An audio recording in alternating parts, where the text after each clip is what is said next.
بسم اللہ الرحمن الرحیم الحمد للہ رب العالمین والعاقبۃ للمتقین والصلاة والسلام علی سید الانبیاء والمرسلین وعلى آلہ واصحابہ اجمعین اما بعد فقد قال اللہ تبارک وتعالی فی القرآن المجید اعوذ باللہ من الشیطان الرجیم بسم اللہ الرحمن الرحیم ان عدۃ الشہور عند اللہ 12 شہرا فی کتاب اللہ یوم خلق السماوات والارض منها 4 حرم صدق اللہ العظیم۔ میرے دینی اور ایمانی بھائیوں اور پردہ نشین میری مائیں اور بہنیں، آپ اچھی طرح جانتے ہیں کہ جس مہینے سے ہم گزر رہے ہیں اس کو محرم الحرام کا مہینہ کہتے ہیں، اور شاید بلکہ یقینی طور پر آج میری اور آپ کی یہاں حاضری، میرا اور آپ کا یہاں جمع ہونا، یہ اسی محرم الحرام کی مناسبت سے ہیں۔ ایک بات تو ہم اس لیے بھی جمع ہوئے ہیں کہ ہمارے ہی جیسے کلمہ پڑھنے والے لوگ جو کہ اپنے صحیح راستے سے بھٹکے ہوئے ہیں اور غلط عقائد اپنے دلوں میں لیے ہوئے ہیں، وہ بھی ان دنوں کے اندر اس طرح کی مجلسیں جماتے ہیں، لیکن ان کی مجلسوں میں اس طرح کی باتیں ہوتی ہیں جو شریعت سے دور ہے، اللہ کے رسول کی تعلیمات سے دور ہے۔ وہ اللہ کے رسول محمد عربی صلی اللہ علیہ وسلم کو کسی نہ کسی اعتبار سے کمتر دکھا کر حضرت علی رضی اللہ تعالیٰ عنہ کے مقام کو بڑھاتے ہیں، جو سراسر غلط ہے۔ تو ہونا یہ چاہیے کہ اگر ایک طرف غلط قسم کی اسلام کی ترجمانی ہو رہی ہے اور لوگوں کو اسلام کے خلاف دوسری باتیں پلائی جا رہی ہے، تو مناسب یہ بھی ہے کہ اچھی باتیں بیان کرنے والے لوگ بھی ہوں اور لوگوں کو صحیح میسیج جاوے کہ محرم الحرام میں میرا اور آپ کا کردار کیا ہونا چاہیے۔ اس لیے ہم یہاں جمع ہوئے ہیں، اللہ رب العزت سے ہم دعا کرتے ہیں کہ جو بھی بات کہی جائے اس پر ہم عمل کرنے کی کوشش کریں گے۔ آپ یہ بھی جانتے ہیں کہ یہ اسلامی سال کا پہلا مہینہ ہے، آپ اچھی طرح جانتے ہیں اسی مہینے سے ہجرت کا پہلا مہینہ جو ہجری سال شروع ہوتا ہے وہ اسی محرم الحرام سے ہوتا ہے۔ دنیا کے اندر دوسری قومیں جب سال ختم ہوتا ہے اور دوسرا سال جب شروع ہوتا ہے تو کیسی نامناسب تقریبیں منعقد کرتے ہیں، محفلیں سجاتے ہیں، شراب و کباب کی محفل گرم ہوتی ہے، ڈانس پارٹیاں رکھی جاتی ہے۔ آپ اپنے ہی شہر میں دیکھتے ہیں کتنی مرتبہ کہ 31 دسمبر کو جب سال ختم ہو کر دوسرے سال کا آغاز ہوتا ہے تو ہمارے شاہراہوں کے اوپر لوگ گاڑیاں لے کر، بائکس لے کر، اور کچھ جو مالدار قسم کے لوگ ہوتے ہیں وہ کلب میں، بار میں جا کر سال کو منانے کی کوشش کرتے ہیں اور خوشیاں مناتے ہیں، جو سراسر غلط ہے۔ اسلام ایسی تعلیم نہیں دیتا میرے بھائیوں۔ اسلام تو سال کے ختم ہونے پر اور دوسرے سال کے شروع ہونے پر ایک سبق دیتا ہے کہ آخر سال کے ختم ہونے پر اور سال کے شروع ہونے پر انسان کو کیا کرنا چاہیے۔ دنیا میں جو اچھا انسان ہوتا ہے، جس کے پاس عقل ہوتی ہے، آپ نے بزنس کرنے والے لوگوں کو دیکھا ہوگا کہ جب سال شروع ہوتا ہے اور ایک سال ختم ہوتا ہے تو وہ پورے سال کا حساب لگاتے ہیں۔ وہ یہ دیکھتے ہیں کہ اس سال کے اندر ہم نے کتنا کمایا اور ہمارا کتنا نقصان ہوا۔ آپ نے یہ بھی دیکھا ہوگا بعض مرتبہ کہ آپ کسی دکان پر، بڑی دکان پر چلے گئے جہاں ہول سیل کے اندر چیزیں بکتی ہے، اگر آپ مارچ کے اینڈنگ میں جاؤ گے تو بہت ممکن ہے وہ آپ کو ایسا کہے گا کہ بھائی صاحب چونکہ یہ مارچ کا اینڈنگ ہے، ہمارا حساب و کتاب کا یہ آخری ایام چل رہے ہیں حساب و کتاب کے، تو مناسب یہ ہوگا کہ اگر آپ اپریل کی شروعات میں آ جائے 2-3 دن کے بعد تو ہمارے لیے اچھا ہوگا، تو ہم اچھی طرح حساب کتاب کر سکیں۔ ہمیں پورے سال کا حساب دیکھنا ہے کہ ہم نے اس سال کے اندر کیا کھویا اور کیا پایا۔ دیکھیے کہ انسان ہے، بزنس کر رہا ہے، سال کے ختم ہونے پر اور سال کے شروع ہونے پر وہ اپنی نفع اور نقصان کا حساب لگاتا ہے۔ میرے بھائیوں، یہ بھی یہی اسلام کا پیغام ہے۔ سال کا ختم ہونا اور سال کا شروع ہونا یہ احتساب کا مہینہ ہے۔ مجھے اور آپ کو یہ دیکھنا ہے کہ اس سال کے اندر میں نے کیا گنوایا دنیاوی اعتبار سے اور اخروی اعتبار سے، اور میں نے کیا پایا۔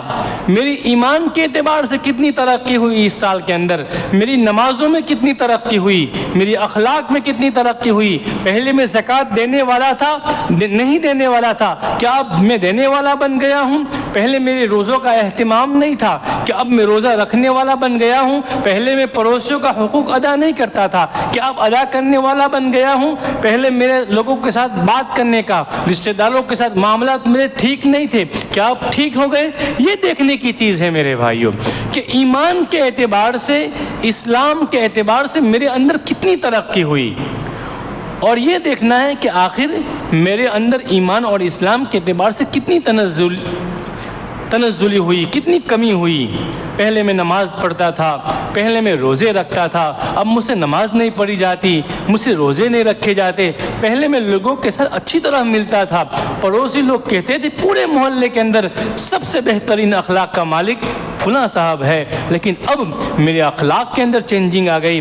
میرے بھائیوں، آپ کو یہ احتساب کا وقت ہے، یہ سال کا شروع اور ایک سال کا ختم ہونا، یہ آپ کو دنیاوی اعتبار سے بھی اور دینی اعتبار سے بھی احتساب کرنے کا وقت ہے۔ دنیاوی اعتبار سے بھی دیکھیں کہ آپ ایک سال پہلے کتنے مقام پر تھے، آپ کی تجارت کہاں تھی، آپ کی دکان کہاں تھی، آپ جس کمپنی میں نوکری کرتے ہیں، جاب کرتے ہیں، وہاں آپ کا لیول کیا ہے، کہ آپ کی ترقی ہوئی کہ نہیں ہوئی، یہ دیکھنے کی چیز ہے میرے بھائیوں۔ تو آج کا سب سے پہلا اور اہم سبق یہ ہے میرے بھائیوں کہ یہ وقت احتساب کا ہے۔ مجھے اور آپ کو اپنے دل کے اندر ایمان کے اعتبار سے بھی، اسلام کے اعتبار سے بھی اور دنیاوی اعتبار سے بھی یہ دیکھنا ہے کہ میری کتنی ترقی ہوئی ہے، کتنی تنزلی ہوئی ہے۔ اگر ترقی ہوئی ہے اور ترقی کرنے کی کوشش کیجئے گا، اگر آپ کی تنزلی ہوئی ہے تو دیکھیے کس سبب سے، کس وجہ سے آپ پیچھے آ رہے ہیں، اس چیز کو چھوڑنے کی کوشش کیجئے۔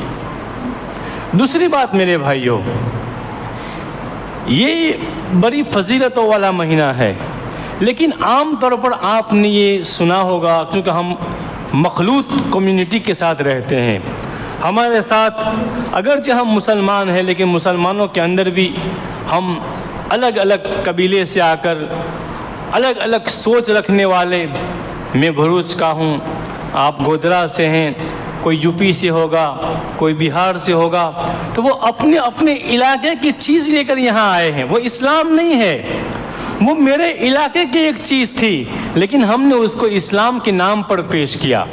بہار والوں نے بہار کی چیز، یو پی والوں نے یو پی والی چیز، بھروچ والوں نے بھروچ کی چیز، گودرا والوں نے گودرا کی چیز پیش کی کہ محرم الحرام میں یہ اسلام ہے۔ میرے بھائیوں، مجھے بھروچ کا اسلام نہیں چاہیے، مجھے یو پی، بہار اور گودرے کا اسلام نہیں چاہیے، مجھے تو وہ اسلام چاہیے جو اسلام محمد عربی صلی اللہ علیہ وسلم 1450 سال پہلے اس دنیا میں لے کر آئے تھے، اور وہ اسلام صرف عرب کا نہیں تھا، کسی قبیلے کا نہیں تھا، کسی ملک کا نہیں تھا، کسی ایک خطے کا نہیں تھا، پورے عالم کے لیے یکساں طور پر ایک تعلیم پیش کی گئی تھی۔ یہ اسلام کی صحیح تصویر ہے میرے بھائیوں، مجھے اور آپ کو ایسے اسلام کی ضرورت ہے۔ یہ محرم الحرام میں ہمارے درمیان میں یہ بات مشہور ہے کہ یہ مہینہ اس لیے افضل ہو گیا کہ 10ویں محرم کو حضرت حسین رضی اللہ تعالیٰ عنہ کی شہادت ہوئی تھی۔ بہت مشہور ہے واقعہ، کربلا کی پوری تاریخ ہے، چونکہ وقت کے دامن میں اتنی گنجائش نہیں کہ واقعہ بیان کیا جاوے، لیکن یاد رکھیے میرے بھائیوں، میں نے آپ حضرات کے سامنے کلام مقدس کی آیت تلاوت کی۔ حضرت حسین رضی اللہ تعالیٰ عنہ کی شہادت تو اللہ کے رسول صلی اللہ علیہ وسلم کے اس دنیا سے چلے جانے کے بہت سالوں کے بعد واقعہ پیش آیا تھا، لیکن محرم الحرام کی فضیلت اور افضلیت یہ پہلے ہی دن سے تھی، بلکہ اسلام کے آنے سے پہلے تھی۔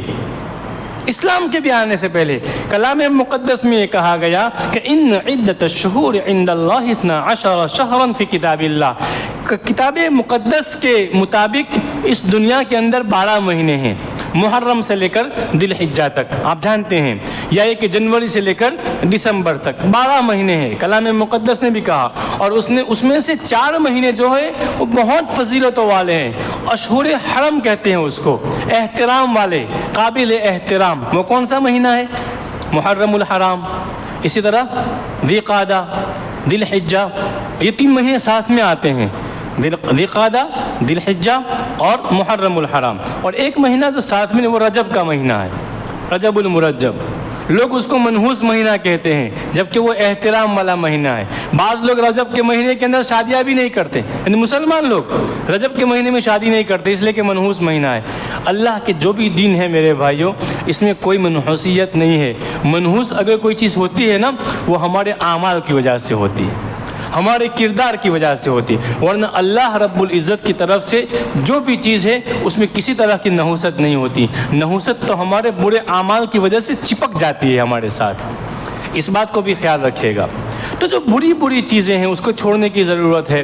اب اس مہینے کی افضلیت 10ویں محرم کی وجہ سے نہیں ہے، اور اس لیے بھی نہیں ہے کہ حضرت حسین رضی اللہ تعالیٰ عنہ کی شہادت ہوئی تھی۔ اس مہینے کے اندر تو بہت سے صحابہ کی شہادت ہوئی تھی۔ آپ جانتے ہیں خلیفۃ المسلمین، امیر المؤمنین حضرت عمر فاروق رضی اللہ تعالیٰ عنہ اسی مہینے کے اندر شہید کر دیے، بلکہ پہلی محرم کو ان کو شہید کیا گیا تھا۔ یہ مہینہ تو پہلے ہی سے افضل ہے، اور اسی وجہ سے اللہ کے رسول صلی اللہ علیہ وسلم اس مہینے کے اندر روزہ رکھنے کا اہتمام کیا کرتے تھے۔ آپ یہ بھی جانتے ہیں کہ یہود لوگ بھی روزہ رکھتے تھے اس مہینے میں۔ جب اللہ رب العزت کے پیارے پیغمبر حضرت موسیٰ علیہ السلام کو اور ان کی قوم کو، بنی اسرائیل کو فرعون سے نجات ملی، یہی دین تھا وہ، تو اس دن کے احترام میں اور اللہ حضرت موسیٰ علیہ السلام سے محبت میں یہود قوم روزہ رکھا کرتی تھی۔ اللہ کے رسول صلی اللہ علیہ وسلم جب ہجرت کر کے مدینے پہنچے تو آپ چونکہ پہلے سے اس دن کا روزہ رکھتے ہی تھے، لیکن ان کو بھی روزہ رکھتے ہوئے دیکھا تو اللہ کے رسول صلی اللہ علیہ وسلم نے صحابہ سے پوچھا کہ آخر یہ لوگ کیوں روزہ رکھتے ہیں؟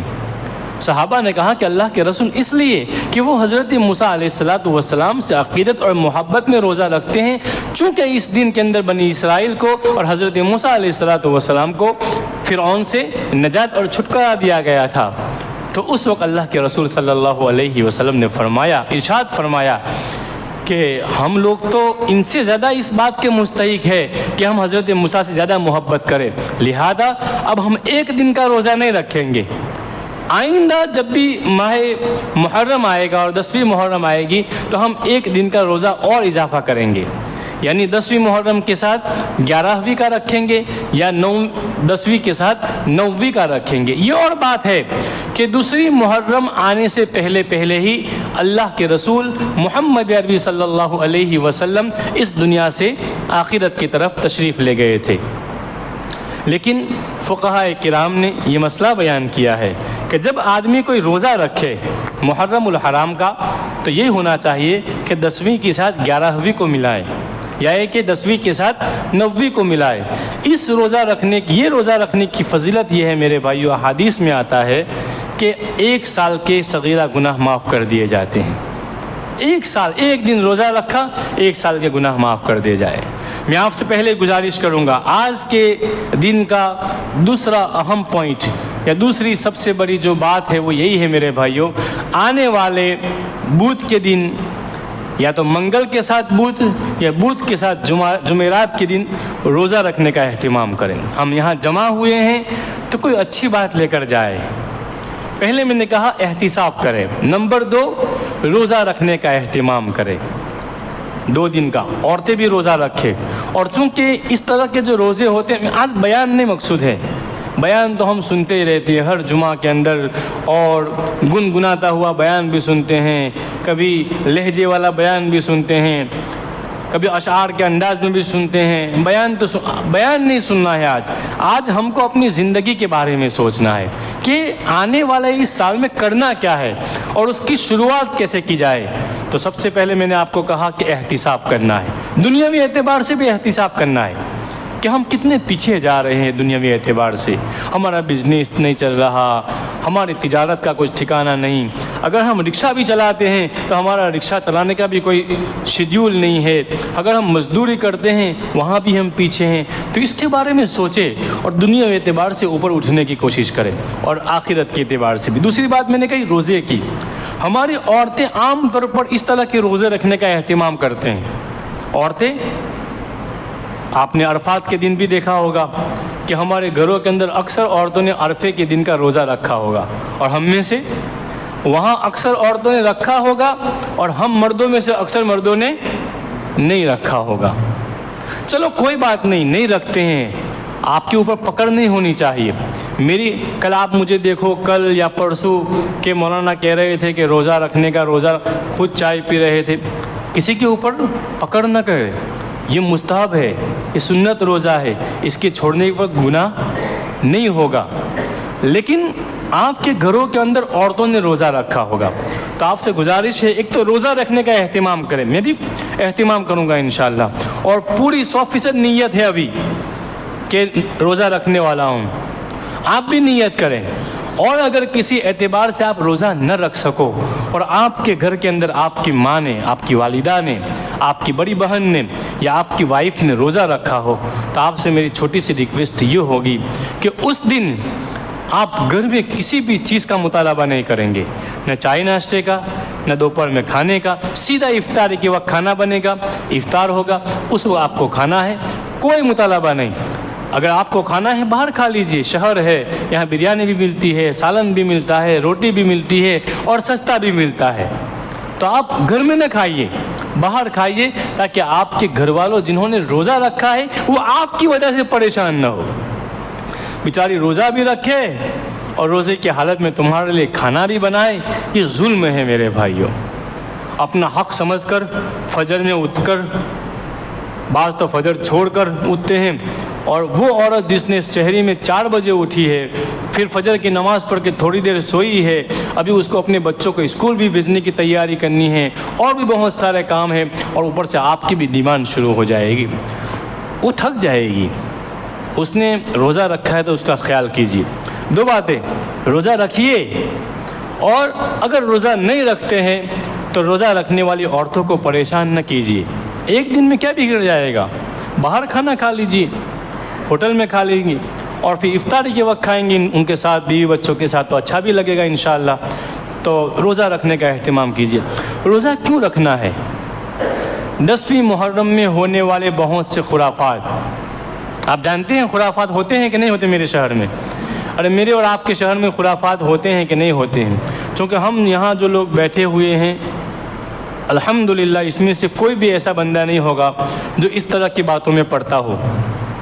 جلوس میں جانا، ڈھول تاشے بجانا، ڈھولک بجانا اور راستوں کے اوپر نکلنا، مجھے یقین ہے اس بات کا کہ ہم میں سے کوئی بھی نہیں ہوگا.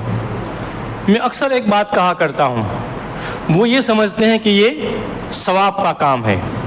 ایک تو شہادت کا موقع تھا، شہادت غم منانے کی چیز نہیں ہے. آپ جانتے ہیں جو شہید ہو جاتا ہے وہ مرتا نہیں ہے، وہ زندہ ہوتا ہے.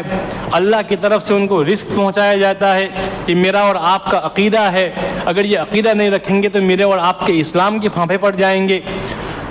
اگر آپ مان لیجئے کہ یہ کرنا جائز ہو، یعنی ماتم منانا اور اس طرح کا جلوس نکالنا جائز ہو، اور آپ راستوں پہ نکلو، لیکن جس انداز میں آپ نکل رہے ہو کہ آپ مثال کے طور پر یہ جو بریج ہے پورا بریج بند کر دو گے. عیدگاہ میں اگر کسی عورت کی ڈیلیوری کا مسئلہ آ گیا تو وہ ہاسپٹل کیسے پہنچ پائے گی؟ مجھے بتلائیے. آپ پہنچ پائے گی؟ جلوس والے راستے سے کوئی بیمار گزر سکتا ہے؟ آپ سے میں پوچھ رہا ہوں. ارے جہاں سے جلوس نکلتا ہے جس راستے پر، وہ راستہ بلاک کر دیا جاتا ہے. جیسے ابھی یہاں پانی بڑھا ہوا ہے تو مجھے آنے کے لیے اس راستے سے میں نہیں آ سکا، مجھے پورا گھوم کے آنا پڑا. کالو پور، پریم دروازہ سب گھوم کے میں یہاں پہنچا. اگر یہی راستہ بلاک کر دیا جاوے تو بیمار عورت سول لوکھن والا یا اور کوئی ہاسپٹل شفا کیسے پہنچ پائے گی؟ اور میرا اور آپ کا اسلام یہ کہتا ہے کہ راستے میں کسی ایسی چیز کو رکھنا جس سے کسی کو تکلیف پہنچے یہ گناہ کبیرہ ہے۔ اسلام یہ کہتا ہے کہ راستے میں کسی بھی ایسی چیز کو رکھنا جس سے کسی انسان کو تکلیف پہنچے وہ گناہ کبیرہ ہے۔ اب یہاں ہم تکلیف دہ چیز نہیں رکھ رہے ہیں بلکہ تکلیف کی ایک بلڈنگ کھڑی کر رہے ہیں، ایسی بڑی تکلیف کہ اس کا کوئی علاج ہی نہیں ہے۔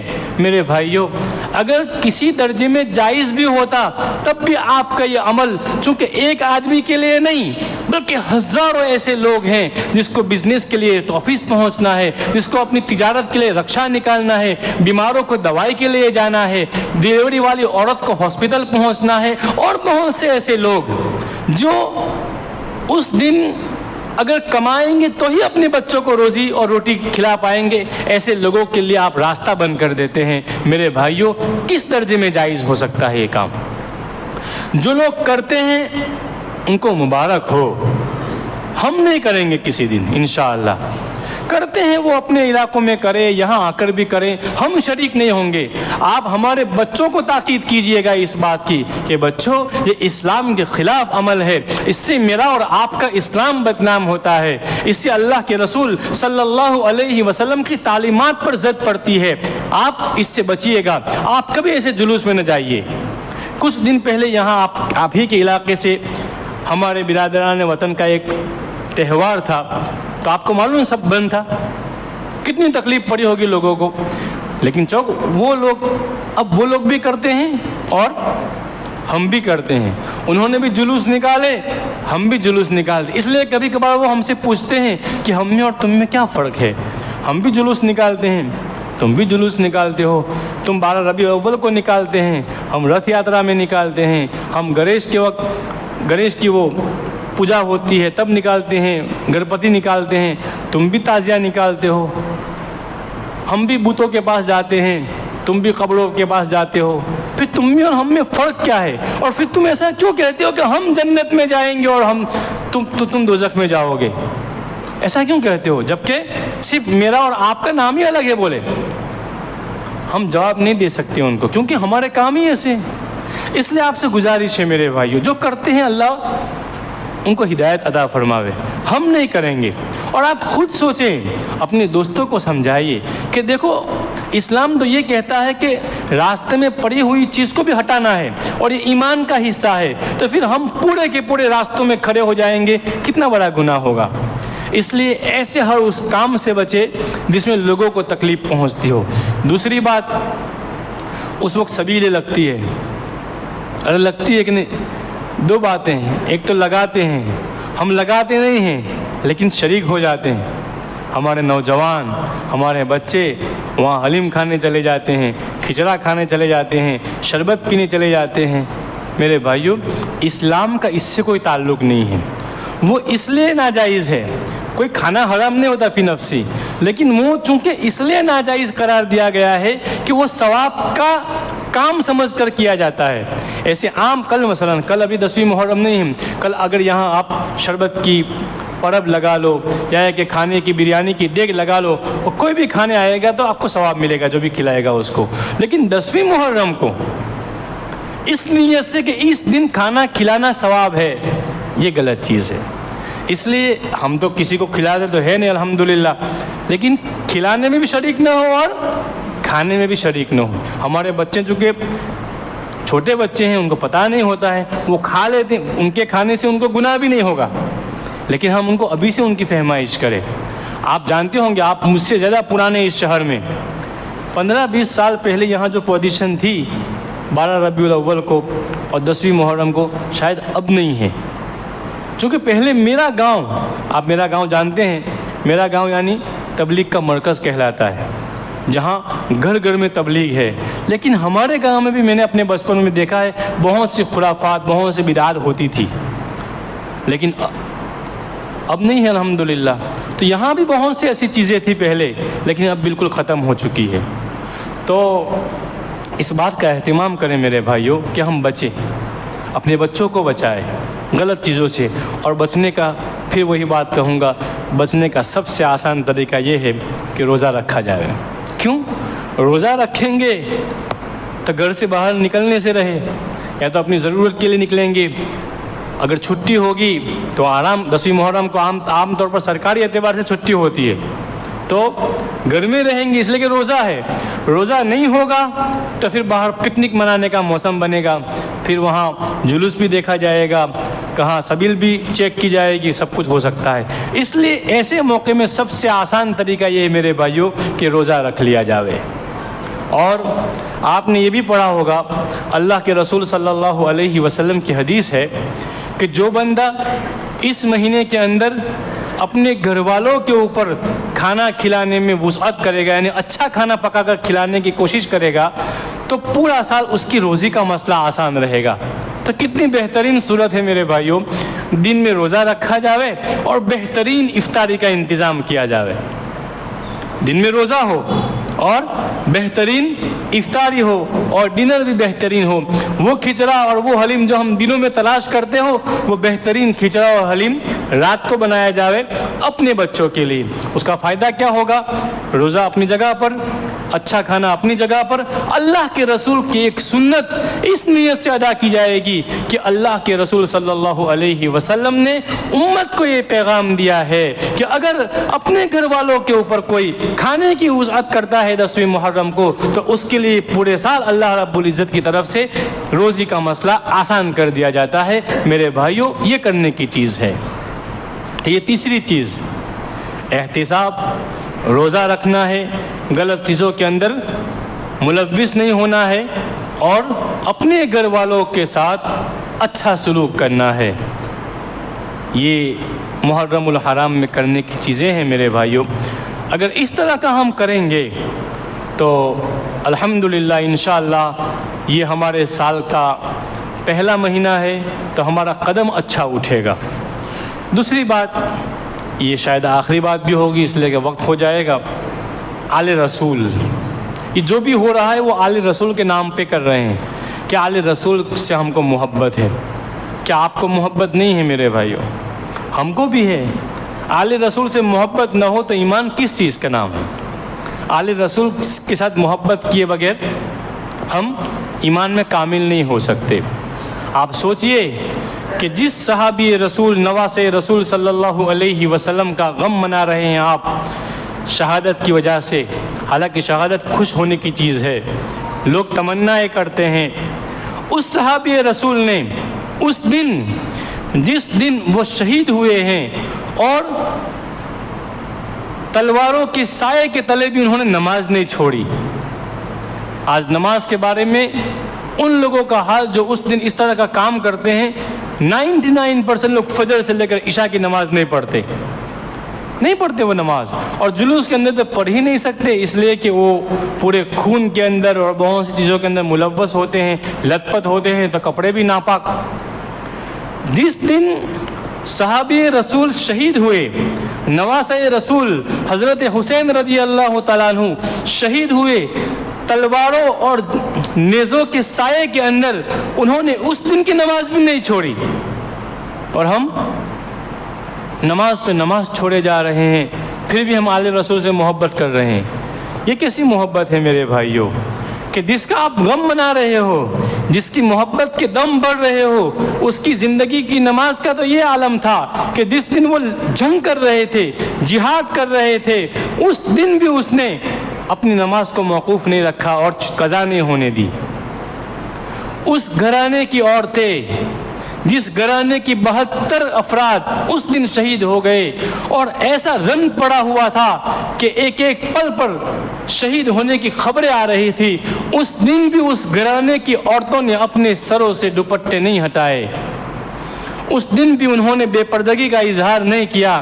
میری ماں اور بہنوں سے گزارش ہے کہ یہ کیسی محبت ہے کہ آپ نارمل حالت میں بھی اپنے سروں کے اوپر دوپٹہ نہیں سنبھال پا رہی ہو. یہ سبق ہے میرے بھائیو 10ویں محرم کا کہ آسمان زمین ایک ہو جاوے لیکن ہماری نماز قضا نہیں ہو سکتی.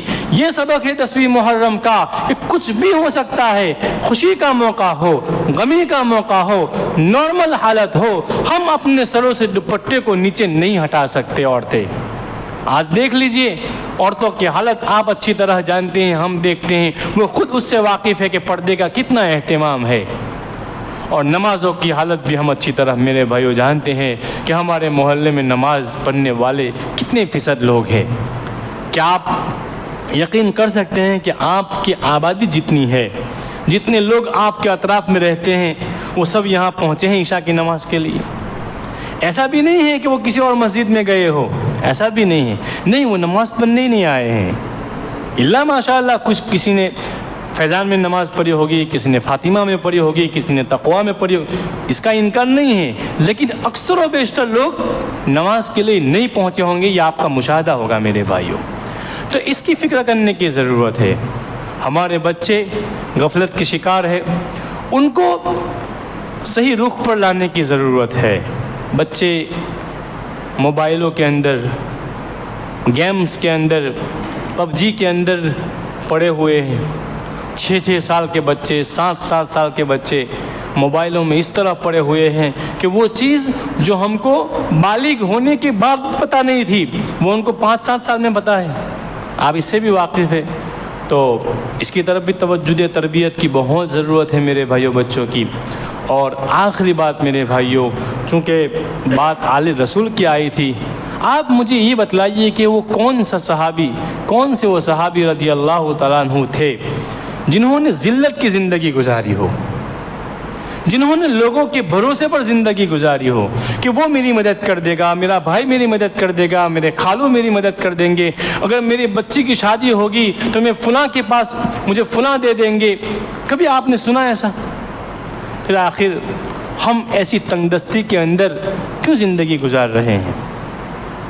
اگر بات صحابہ ہی کی ہے تو صحابہ میں سے کوئی ایسا نہیں ہے جو لوگوں کے کندھوں کے اوپر اپنی زندگی گزارنا پسند کرتا ہو. خود کی محنت کرتے، مزدوری کرتے تھے، بزنس کرتے تھے، کام زراعت اور کاشتکاری اور کھیتی کرتے تھے، لیکن خود کا کماتے تھے. آپ نے حضرت عبدالرحمن ابن عوف رضی اللہ تعالیٰ عنہ کے بارے میں سنا ہوگا کہ جب ہجرت کر کے وہ مدینے پہنچے اور اللہ کے رسول صلی اللہ علیہ وسلم نے یہ اہتمام کیا تھا، کیونکہ مہاجرین کے پاس کچھ گھر بھی نہیں تھا، کھانے کی چیزیں بھی نہیں تھی، رہنے کا کوئی صحیح انتظام بھی نہیں تھا، کوئی بزنس بھی نہیں تھا، کاشتکاری بھی نہیں کر سکتے تھے، زمینیں تو وہ مکے چھوڑ کر آئے تھے. تو مہاجرین کے لیے یہ انتظام کیا تھا کہ کسی نہ کسی کے ساتھ ان کی دوستی اور اخوت کا رشتہ جوڑ دیا تھا. اخوت کا رشتہ کہ بھائی آپ کے بھائی ہے، آپ ان کی مدد کیجئے، ان کے رہنے کا انتظام کیجئے، ان کے کھانے کا انتظام کیجئے. اور انصار نے بڑھ چڑھ کر اس میں حصہ لیا تھا. عبدالرحمن ابن عوف رضی اللہ تعالیٰ عنہ نے ہو سکتا ہے پہلے دن مدد لی ہوگی، لیکن بعد میں کہا آپ مجھے بازار کا راستہ دکھا دیجئے، میں اپنی کمائی کروں گا، میں اپنا بزنس کروں گا، میں کسی کے کندھوں پر بوجھ بننا نہیں چاہتا. میرے بھائی، یہ ہے صحابی کا پیغام. اللہ کے رسول صلی اللہ علیہ وسلم کے پاس ایک صحابی آئے مدد کے لیے، تو اللہ کے رسول مدد کر سکتے تھے، اور اللہ کے رسول صلی اللہ علیہ وسلم سے بڑھ کر اس دنیا کے اندر کوئی سخی نہیں آیا ہے. اللہ کے رسول غریب نہیں تھے. یہ غلط بات کہہ رہے لوگ، اللہ کے رسول غریب تھے، غریب نہیں تھے. غریب تو اس کو کہتے ہیں جس کے پاس کچھ آوے ہی نہیں. اللہ کے رسول کے پاس تو بہت کچھ آتا تھا، لیکن آپ رکھتے نہیں تھے، تو اس کو مالدار غریب کہتے ہیں. یعنی ایسے مالدار جو اپنے پاس رکھتے نہ ہو. تو میں آپ سے گزارش کروں گا، اگر آپ کو پیسہ رکھنے کا شوق نہ ہو تو آپ کماؤ پہلے، اور پھر مت رکھو، خرچ کر دو، ضرورت مندوں کو دے دو، بیواؤں کو دے دو، یتیموں کو دے دو، تو آپ کا بھی بہت بڑا مقام ہوگا. لیکن یہ تصور کر کے اللہ کے رسول غریب تھے، مسکین تھے، آپ کچھ کماتے ہی نہیں ہو کہ بھئی ہم تو اللہ کے رسول بھی غریب تھے، ہم بھی غریب رہیں گے. اللہ کے رسول صلی اللہ علیہ وسلم کے پاس درہم و دنانیر کے دھر آتے تھے، لیکن چونکہ وہ بہت بڑے مقام پر فائز تھے تو وہ اس کو پسند نہیں کرتے تھے کہ میری مخلوق پریشان ہو اور میرے پاس مال ہو، تو آپ خرچ کر دیتے تھے. آپ بھی کر دیجئے خرچ، لیکن اس کو آپ ڈھال مت بنائیے کہ اللہ کے رسول غریب تھے اس لیے ہم بھی غریب رہیں گے، اور بچوں کی شادی ہوگی تو کبھی چاچا کو فون کریں گے، کبھی تاؤ کو فون کریں گے، کبھی اپنے مدرسے کے بڑے مولانا کو فون کریں گے، کبھی سیاسی آدمی کے پاس جا کر مدد طلب کریں گے۔ نہیں نہیں میرے بھائیوں، غلط طریقہ ہے۔ اپنی بچی ہے، ہم نے پیدا کی ہے، اپنا لڑکا ہے، ہم نے پیدا کیا ہے، تو اس کی کفالت بھی ہم ہی کریں گے۔ اس کی شادی کے موقع پر، اس کی بیماری کے موقع پر، اس کی اسکول کی فیس کے موقع پر ہم 100% اس بات کی کوشش کریں گے کہ ہم اپنی کمائی سے اس کو دیں گے۔ اگر کوئی ایسی مصیبت آ گئی اور اس وقت ضرورت پیش آ گئی وہ اور بات ہے، لیکن لوگوں کے کندھوں کے اوپر زندگی گزارنے کو ختم کیجئے میرے بھائیوں۔ اگر بزنس کرتے ہو تو اور اچھا بزنس کیجئے۔ میں آپ کو سیدھی سیدھی بات کہتا ہوں، صاف صاف بات۔ تم کہو گے کہ مولانا تم کیوں نہیں کرتے؟ ہم مولانا لوگ ہیں، ہم نے اپنی اس زندگی کو ایک چیز کی طرف رکھ دی ہے کہ ہم دنیا کو تھوڑی پیچھے رکھ کر دین پھیلانے کا کام کریں گے انشاءاللہ۔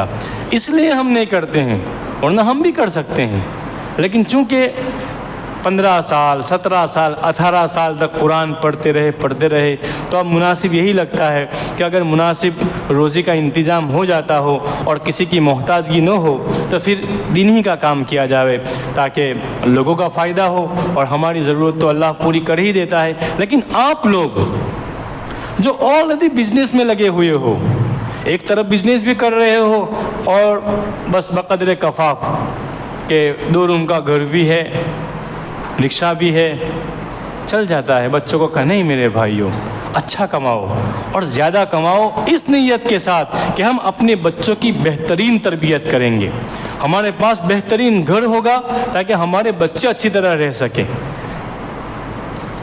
عیش و عشرت کے لیے نہیں، ناجائز تعلقات قائم کرنے کے لیے نہیں، اور مزے اڑانے کے لیے نہیں، اپنے بچوں کو صحیح تربیت کے لیے، اپنے بچوں کو بہترین زندگی دینے کے لیے، بہترین تعلیم دینے کے لیے پیسے کمائیں گے۔ اس کی نیت کیجئے۔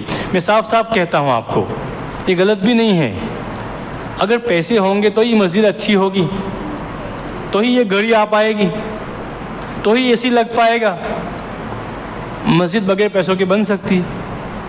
اگر بن سکتی ہو تو مجھے بتاؤ کہ اے سی کیسے آیا، یہ 50,000 کی گھڑی کیسے آئی؟ پیسے بری چیز نہیں ہے میرے بھائیوں۔